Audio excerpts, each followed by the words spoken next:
அனைவருக்கும் வணக்கம். மீண்டும் சந்திப்பதில் மகிழ்ச்சி.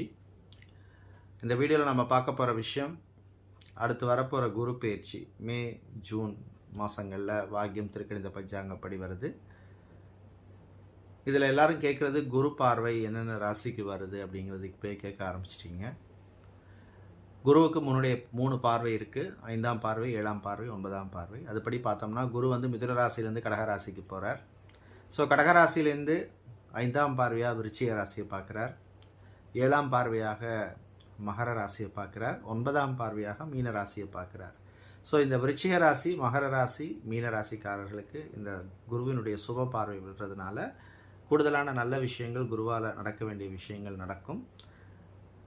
அது திருமணம், கல்யாணம், விவாகமாக இருக்கலாம், குழந்தை பாக்கியமாக இருக்கலாம், இல்லை ஒரு சொத்து வாங்குறதா இருக்கலாம், சுபகாரியங்களாக இருக்கலாம். ஸோ பொதுவான விஷயங்கள்லாம் நடக்கிறதுக்கு நல்ல வாய்ப்புகள் இருக்குது.